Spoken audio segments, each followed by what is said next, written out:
Nestas últimas décadas, se percebe uma característica marcante da história da igreja no Brasil. É a impressionante proliferação de manuais de crescimento de igreja. Você entra numa livraria e é fácil achar um livro, uma cartilha, um compêndio de literatura que ensina, que revela, que mostra métodos de crescimento de igreja. Muitos e diferentes modelos possíveis são sugeridos com um tipo de promessa de que, uma vez adquirido o material e posto em prática, a igreja crescerá. Essa é a proposta de muitas literaturas. Se comprar literatura, se colocar em prática, a igreja crescerá. Nós que somos dessa geração, a minha geração digo, eu vi muitas coisas no Brasil que aparentemente dava certo ou seria um assombro de crescimento para a igreja, e na verdade foi só uma aspiração e muita emoção de homens, e na verdade a igreja não cresceu em função daquilo. Nós vivemos, e vocês também já viram muitas coisas, tivemos um tempo aí da geração do cai, não sei se os irmãos estão lembrados, todo mundo estendia as mãos e o povo caía, era aquela agonia. Eu vi a geração que o povo orava para nascer dente de ouro, e o povo estava dizendo: agora eu vou enricar, porque Deus está aqui, irmã Rubenita dizendo que é verdade, né? Então, muitas coisas no Brasil, muitos movimentos que, na verdade, pode ter dado certo em outras regiões, em outros países, mas no Brasil o trabalho de Deus é diferente, a maneira de Deus é diferente. Quero dizer aqui com muita segurança de que a igreja que hoje é quase centenária, a nossa igreja já tem 90 anos, já está caminhando para o seu centenário, ela começou com pessoas simples, não é? Já ouvi muitas mulheres falando em círculos de oração, homens de Deus falando sobre a simplicidade da igreja. Irmã Maria Alexandre, vezes por outras, fala sobre o início da nossa igreja, que foi com gente simples, e não foi a simplicidade desse povo que fez a igreja crescer, mas foi a mão de Deus na vida desse povo. Glória a Deus. A gente sabe de uma coisa, e isso é uma verdade na vida de cada um de nós, que aonde há mais simplicidade, Deus opera mais. Isso é um fato, não é? Às vezes alguém se incha, se jacta, se considera muito capaz e se afasta muito da humildade, da graça, da piedade, da oração. E quando se afasta disso, se afasta de Deus. E quem se afasta de Deus não tem a presença de Deus. E aonde não tem a presença de Deus, não há crescimento. Quando o Senhor disse a Moisés: a minha presença não irá com o povo, Moisés disse: não faça isso comigo, porque eu não saio daqui se a tua presença não for comigo. O Senhor disse: mas um anjo será destinado por mim, para que seja orientador de vocês. E Moisés disse: eu não tenho problema nenhum com anjo, Senhor, mas eu não saio daqui sem a tua presença. E ele ficou na porta da tenda, entrou em comunhão com Deus, e o povo do lado de fora havia pecado, feito bezerro de ouro, e estava a maior tristeza no arraial. As mulheres jogaram fora os seus adornos, os seus enfeites, e não havia situação de festa. E Moisés orando, e o Senhor disse: então achaste graça diante de mim, e a minha presença irá contigo para te fazer descansar. Então não existe crescimento de igreja sem a presença de Deus. Quando nós lemos a Bíblia, nós descobrimos qual é o método, não é, de crescimento da igreja. O que a Bíblia diz sobre o crescimento da igreja. Então não são os livros, mas a Bíblia. Então abra sua Bíblia na primeira carta aos Coríntios. E vejamos o que a Bíblia diz. Primeira carta que Paulo escreveu à igreja de Corinto. No capítulo 1, nos versículos 12 e 13, veja como a igreja estava ignorante, estava fora da informação daquilo que de fato era a proposta de Deus para a sua vida. Na primeira carta de Paulo aos Coríntios, capítulo 1, versículos 12 e 13, diz assim: quero dizer com isto que cada um de vós diz: eu sou de Paulo, e eu de Apolo, e eu de Cefas, e eu de Cristo. Aí Paulo diz assim: vocês estão dizendo isso, mas eu quero fazer uma pergunta para vocês. Está Cristo dividido? Está Cristo partido na igreja? A igreja deixou de ser uma unidade, e para cada retalho de pano que vocês estão fazendo, Cristo é Cristo de um pedacinho aqui, Cristo é Cristo de um pedacinho aqui. Está Cristo dividido? Aí Paulo faz outra pergunta: foi Paulo crucificado por vós? Vocês, com essa vaidade e com essa exaltação a homens, cultuando a homens, será que foi Paulo crucificado por vós? Ou fostes vós batizados em meu nome? Quando você foi batizado em nome de quem? Como foi que o ministro disse quando lhe batizou? Como ministro do Evangelho, eu te batizo em nome do Pai, do Filho e do Espírito Santo. O nome de Paulo está lá? Não. Então, como é que esse povo agora estava dando uma glória que Paulo não tinha? Nem Paulo aceitou essa glória, porque ele não tinha essa glória. A glória do crescimento, da saúde da igreja, da solidez da igreja, é de Deus. Agora veja o capítulo 3, por favor.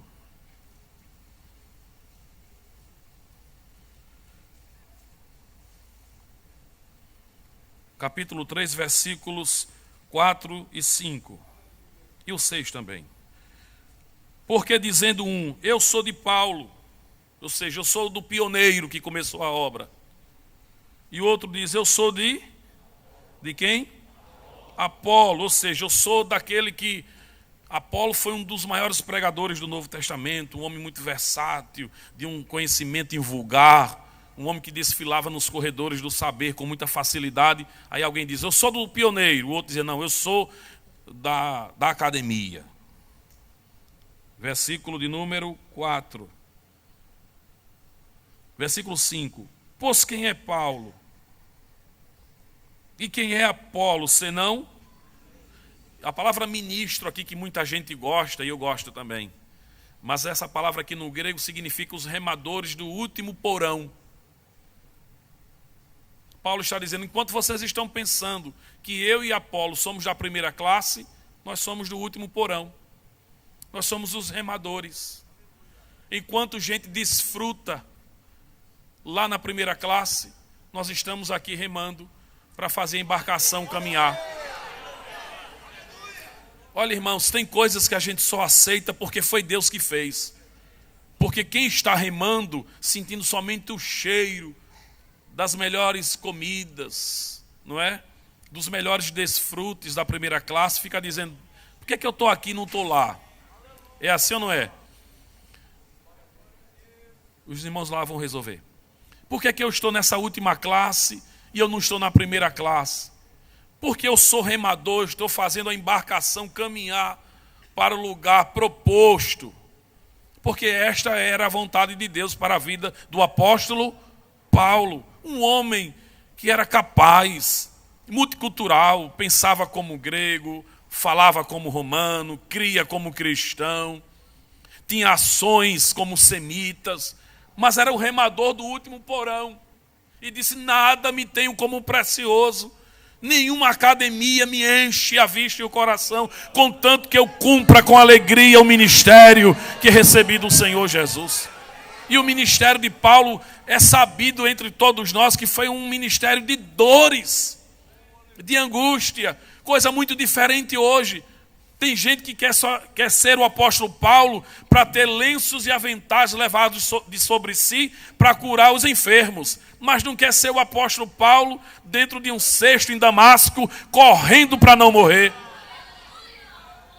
Tem gente que quer ser o apóstolo Paulo para estender as mãos e dizer assim: receba a cura, e sair por aí dizendo: eu curei, eu curei, eu curei. Mas não quer ser o apóstolo Paulo que diz assim: tenho temores por dentro e temores por fora, Tem hora que eu estou crente, animado, e tem hora que eu estou desanimado. Mas ele disse, mas graças a Deus que me dará a vitória por Cristo Jesus. A gente não pode querer ser um Paulo bipartido, tripartido, cortado. Se você quer ser Paulo, tem que ser Paulo por inteiro. Um Paulo na alegria e um Paulo na tristeza. Paulo disse, eu já sofri 40 açoites, sofri entre os irmãos da congregação me perseguiram, eu pregava e eles ficavam falando mal de mim. Eu ensinando a Bíblia e o povo querendo me matar. Esse é o apóstolo Paulo. Agora foi me dado um espinho na carne como um presente do céu. Talvez hoje alguém diga assim, vou ser pregador, o primeiro presente que Deus vai me dar é um carro importado. Possa ser que Deus dê para você o mesmo presente que deu a Paulo, um espinho. Porque eu vou dizer uma coisa para vocês, ainda bem que vocês são maduros e é uma igreja madura, centenária para ouvir isso. A gente é mais crente com espinho do que com elogio. A gente adora a Deus, mais na fornalha da aflição do que nos corredores refrigerados da fé. Você está vendo essa igreja hoje bonita aqui, de mármore, de granito, de vidro, de gente por dentro e por fora. Mas essa igreja nasceu no fogo da aflição. Crentes sendo colocados para correr, famílias ameaçadas, irmãos que perderam seus empregos, gente que sofreu, que chorou abundantemente, mas aonde abundou a aflição, superabundou a graça de Deus na igreja. Deus é fiel. Deus é fiel. Deus é fiel. Diga para seu irmão, Deus é fiel. Deus é fiel, meu irmão. Glória a Deus. Que os jovens, assim como eu que me escuta hoje, peça muita graça a Deus. Se você descobrir, meu jovem, obreiro jovem que tem uma chamada de Deus, comece logo a chorar hoje nos pés de Jesus pedindo graça, porque a sua vida não será muito fácil.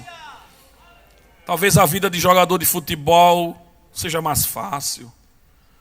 A vida de um executivo de uma grande empresa talvez é mais fácil. A vida de fulano e de Beltrano talvez seja muito mais simples. Mas a vida daquele que Deus chama para um trabalho, eu não quero nem lhe dizer tudo hoje para não assustar você.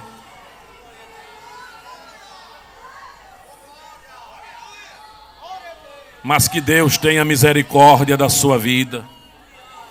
Aproveite esse culto de doutrina e peça para Deus encher o seu vaso de azeite e de graça. Glória a Deus. Então o apóstolo São Paulo, quando escreveu a carta aos Filipenses, ele estava preso. Não estava na beira de uma piscina, conversando sobre coisas boas, que não tem nenhum pecado, se puder estar, quem puder estar. Mas ele estava preso, e ele escreveu uma carta, chamada Carta das Prisões, com lágrimas, mas uma carta de muita responsabilidade. Eu estou temendo e tremendo hoje diante de vocês, porque essa carta é muito séria. Essa carta é do evangelho sério. Não é de um evangelho frágil, fraco, fofo.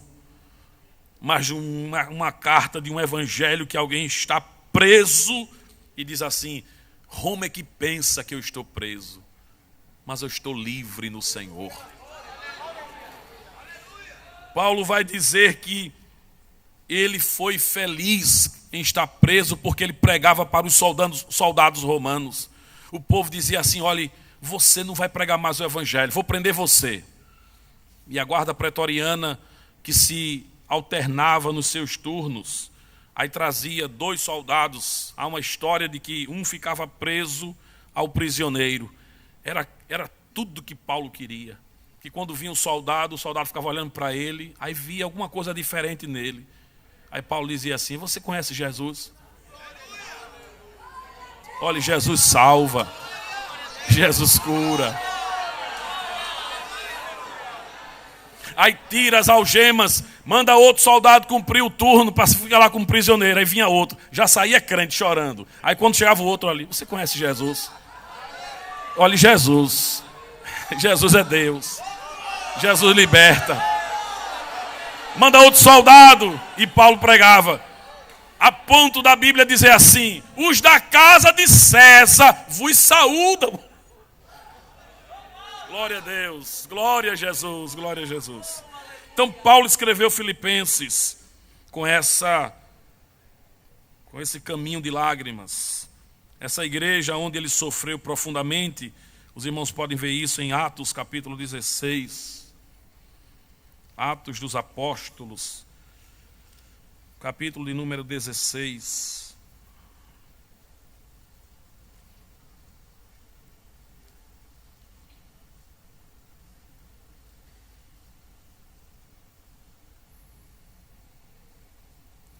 Versículo 22. E a multidão se levantou unida contra, e os magistrados fizeram o quê? Rasgando-lhes mandaram dar um abraço neles. Foi o quê, irmãos? Açoitá-los com... Mas o que Paulo fez, meu Deus, para passar por tudo isso? Será que Paulo fez alguma coisa que não deveria ter sido feita? Veja o versículo de número 16. Capítulo 16 e versículo 16. Veja o que ele fez. E aconteceu que, indo à oração, nos saiu ao encontro uma jovem que tinha espírito de... a qual, adivinhando, dava grande aos seus, estando seguindo a Paulo e a nós, clamava dizendo: estes homens que nos anunciam o caminho da salvação são servos do Deus Altíssimo. Estava dizendo a verdade ou a mentira? Verdade. Mas Paulo não quis saber desse elogio, que tem elogio que vem para matar. Aí Paulo disse assim com ela: e isto fez ela por muitos. Mas Paulo, perturbado, voltou-se e disse ao Espírito: em nome de Jesus Cristo, te mando que saias dela. E na mesma hora, pronto, foi por isso que ele foi para a cadeia. Olhe, meu jovem, olhe, minha irmã, olhe, meu irmão aqui nesta noite. O fato da gente obedecer a Deus não nos isenta do sofrimento. Quem diz amém? Amém. Mas eu estou em obediência. O obediente também sofre. Agora sofre com gozo. Sofre diferente. Diz assim: olha, Jesus, eu estou nessa masmorra aqui, mas eu estou debaixo da tua direção. Porque é melhor sofrer na direção de Deus do que ficar no oásis fora da direção de Deus. Quem diz amém? Amém. Se Deus disser para você: olha, o caminho é aquele, você olhar assim, dizer: misericórdia, meu Deus. E alguém disser assim: fulano, você estudou tanto para ir para ali. Diga assim: eu vou porque é melhor ficar na direção de Deus. Me diga uma coisa: Paulo queria ser pregador de Filipos? Queria? Na Macedônia ele queria? Não. Quando ele queria pregar, ele queria para Bitínia. Queria pregar no Oriente. Mas de noite apareceu um jovem macedônico e disse a ele o quê? Passa. Depois de lutar muito com Deus, o Senhor disse: olha, o caminho é esse, é a Macedônia. E quando ele se acordou, disse: concluímos que Deus nos dava esta direção. Então quem obedece pode sofrer, mas sofrer debaixo da graça de... Mas Paulo não sofreu apenas aqui na igreja de Filipos. Aqui Paulo recebeu 2 grandes e boas ofertas para o ministério. Aconselho a você que é jovem, a você que é adolescente, aprenda logo cedo a servir a Deus com as suas economias. Porque o que você tem é do Senhor. Quem diz amém, meus irmãos? Amém. Cuidado para não ouvir o diabo e falsos ensinamentos e dizer: eu não preciso entregar o dízimo, eu não preciso investir na obra de Deus com a minha oferta. Nós precisamos investir na obra de Deus com tudo aquilo que recebemos do Senhor. As nossas moedas, as nossas cédulas, a nossa inteligência. Essa inteligência que você tem, que pega as coisas assim, ó. Enquanto tem gente que fica 1 ano, tem gente que passa 2 anos. Como é mesmo, meu Deus? Como é, Jesus? Você pega rapidamente. Porque essa igreja só tem jovem inteligente. Com tudo que você tem, Davi disse: tudo que há em mim, bendiga, louvores ao teu nome. Quando você arrumar um emprego, quando Deus abrir uma porta para você, eu vou confessar um negócio para vocês aqui, para vocês jovens, não diga nada a ninguém, eu só vou dizer para vocês aqui. Posso dizer? Às vezes eu fico tão abusado, nervoso, quando a gente está na congregação, ora por um jovem, e ele chega lá com um chinelinho trocado, aí, Senhor, abençoe esse jovem. E ele: pastor, olha, a minha vida está uma prova. Não tem uma moça, pastor, que olhe para mim. Eu disse: eu vou orar para Deus tirar você, meu filho, desse cativeiro. Aí eu oro: Jesus, faz uma moça corajosa olhar para esse rapaz. Às vezes aquele menino assim, só tem nariz e orelha, assim, uma coisinha meio esquisita, mas que tem um plano de Deus na vida dele. Aí ele vai, Deus abençoa na universidade. Daqui a pouco arruma um emprego. Aí as meninas ficam assim: é o meu Jesus. E por que não era o seu na prova?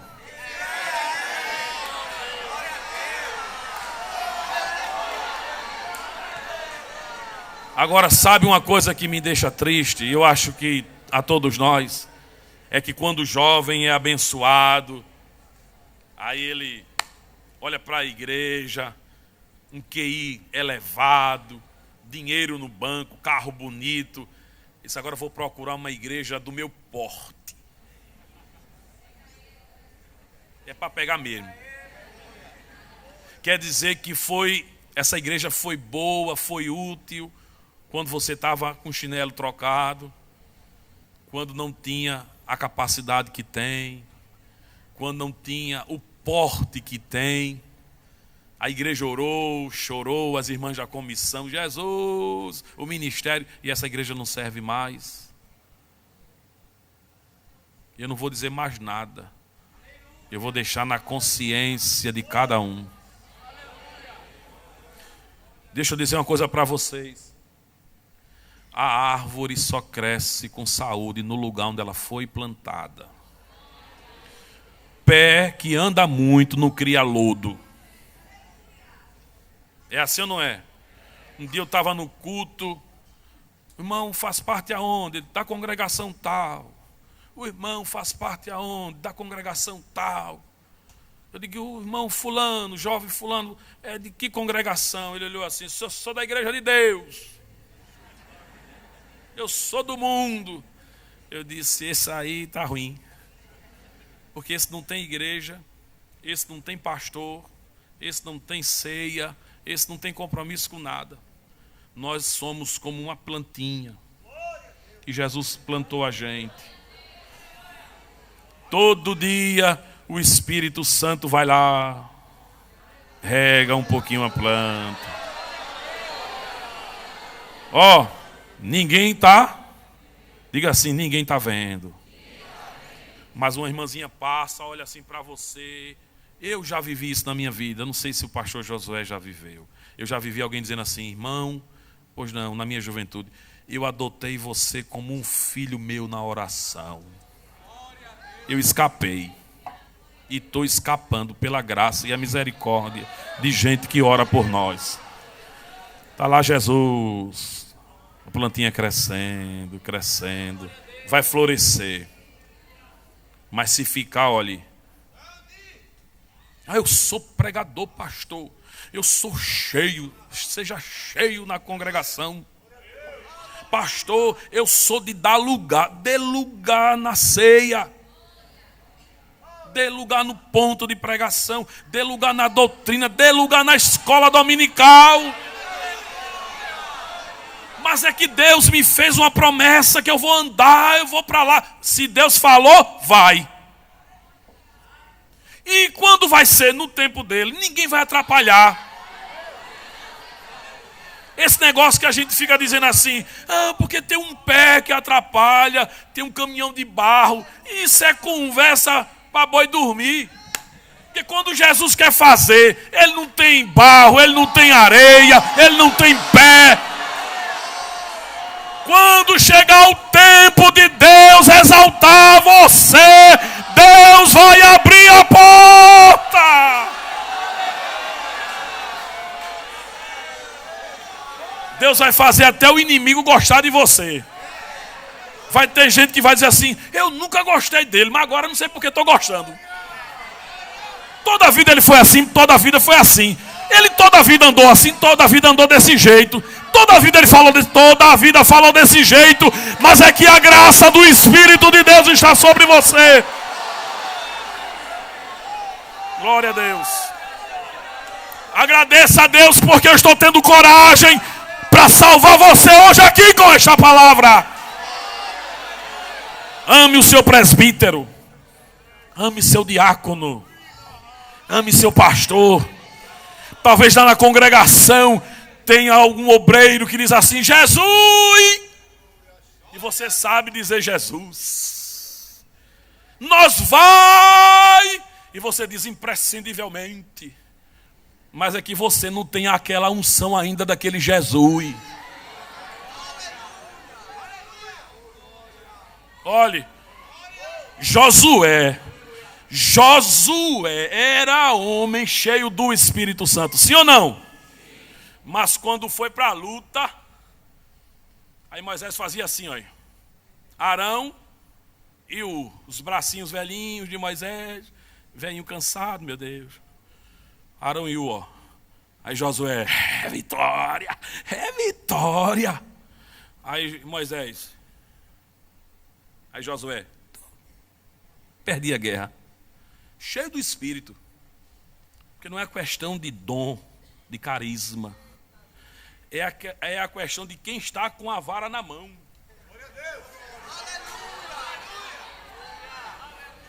A gente não está todo mundo aqui animadinho, não está? Porque quem está com a vara na mão, que é o nosso pastor, já deu hoje uma palavra para a gente, não foi? Já disse, eu estou orando por vocês. Aí a gente fica tudo solto. É assim ou não é? Então, nós precisamos a cada dia estar olhando para isso. Quando Paulo escreveu a carta aos Filipenses, ele disse, gente, vamos considerar isso. Vamos considerar uns aos outros. Diga comigo, considerar uns aos outros. Veja lá Filipenses 2.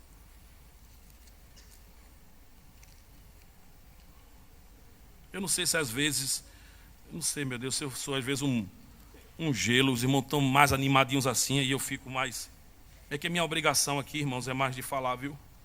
Eu gosto mesmo de ficar sentado e ouvindo o pastor da igreja.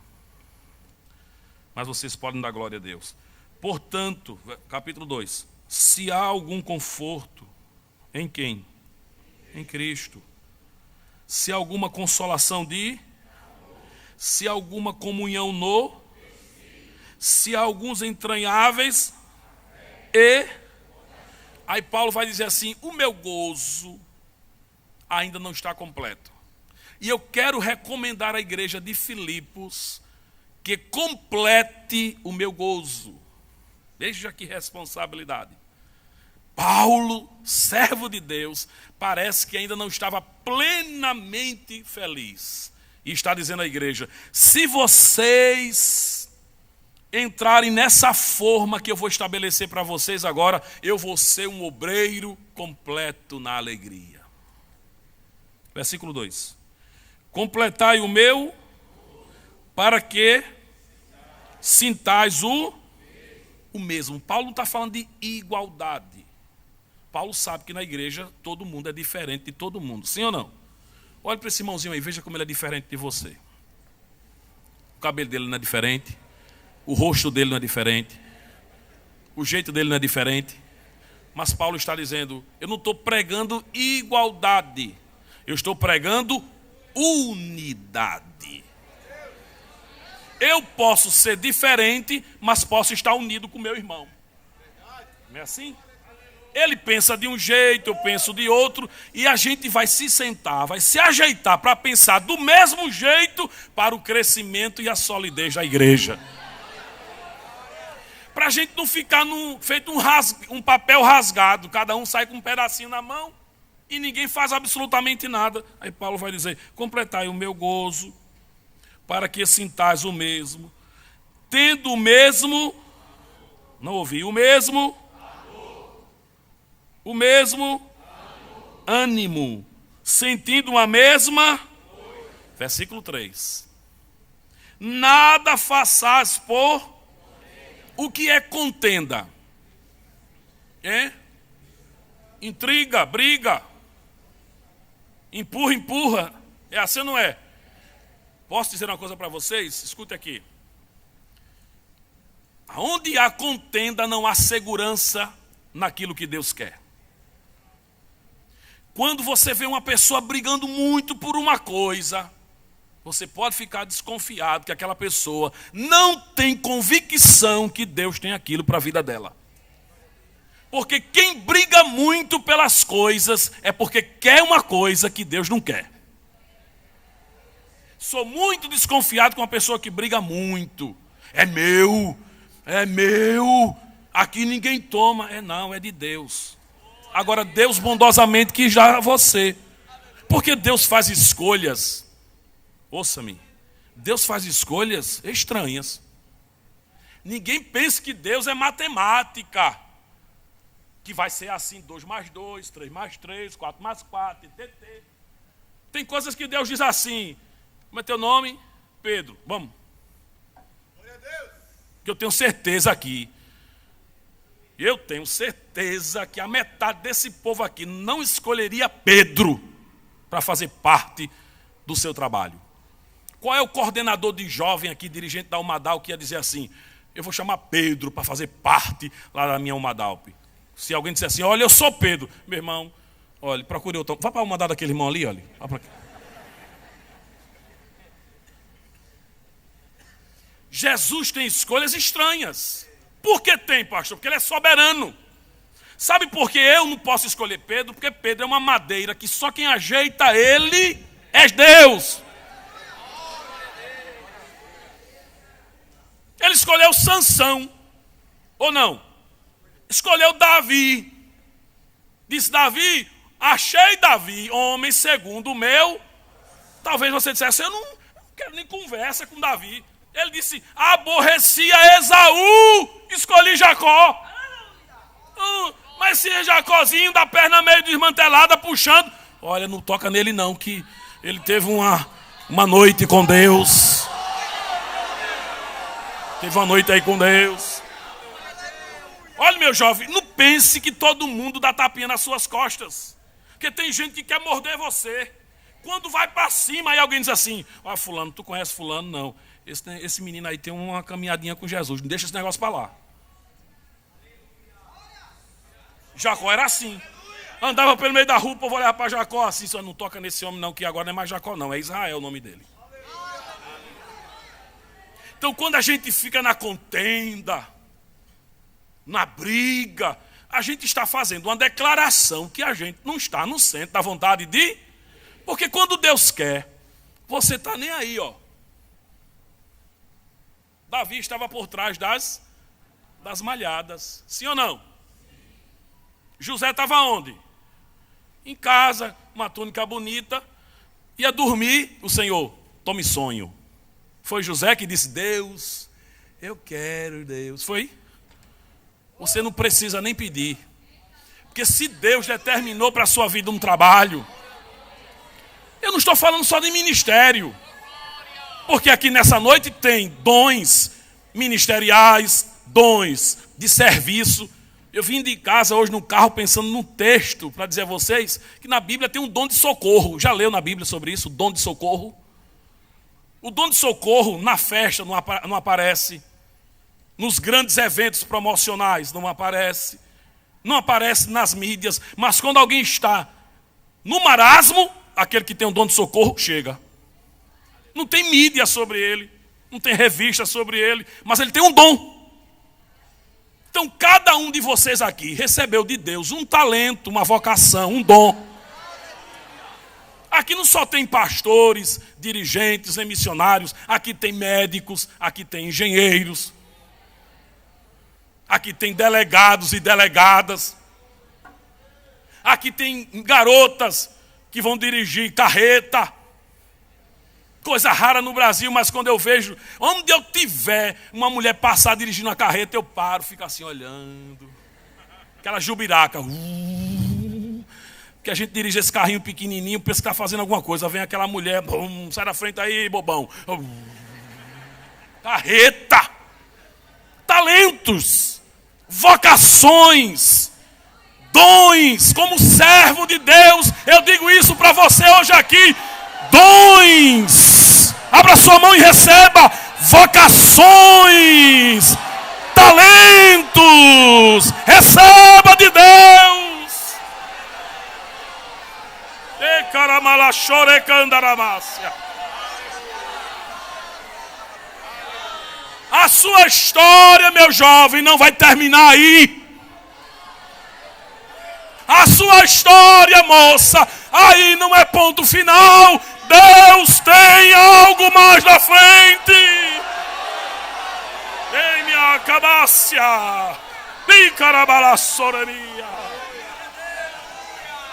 Diga aí para seu irmãozinho.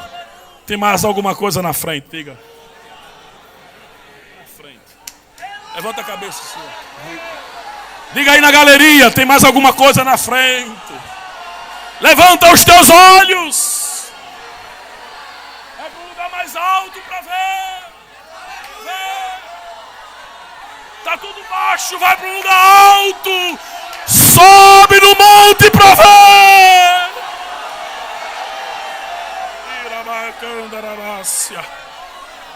Sobe no monte para ver.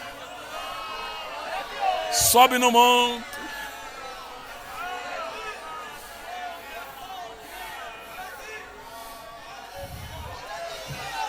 Aleluia. Aleluia. Deira balacheira me cavacia. Aleluia. Não dê lugar à contenda. Não dê lugar à contenda. Deixe o Espírito de Deus trabalhar em você. Deixe o Espírito de Deus desarrumar para arrumar. Deixe o Espírito de Deus desconstruir para construir.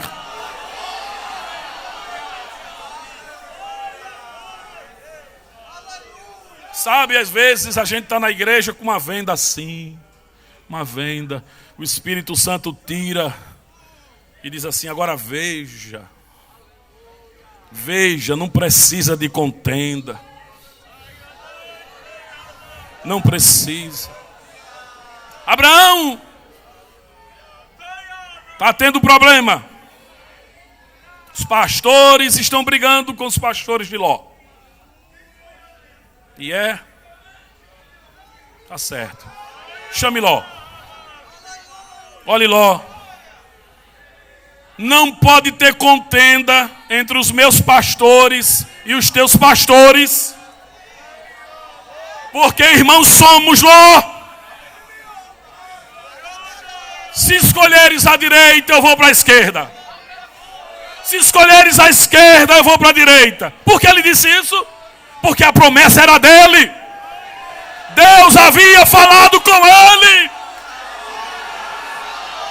Se arrebenta tudo, mas o que Deus disse está dito.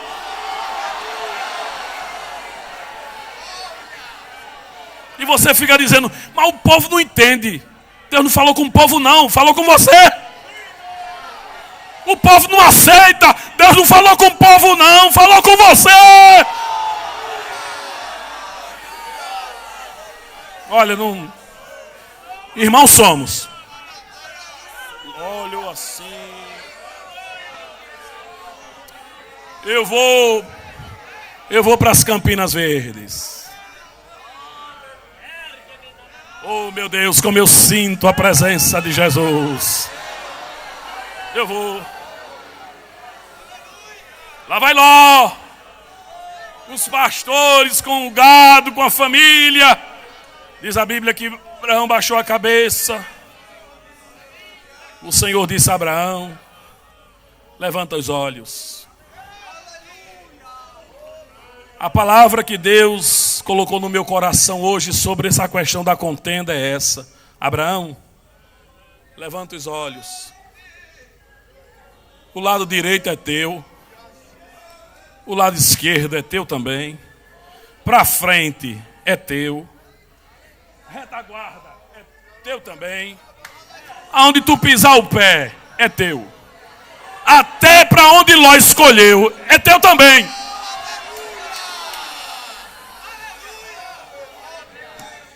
Levanta, levanta.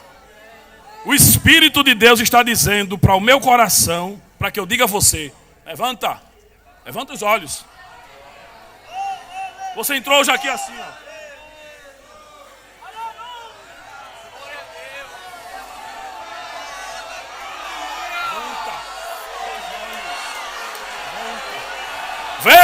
Vê mais, vê mais. Estude, faça a sua parte,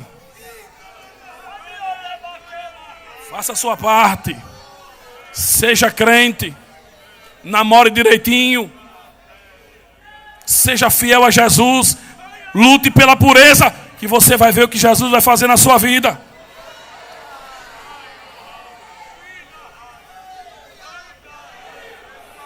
Terminou o horário. Nada, contenda não. Faça assim comigo, contenda não. Diga assim, briga. Não. Não.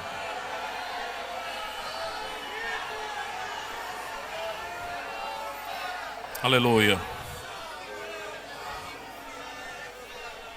Glória a Deus. Glória a Jesus.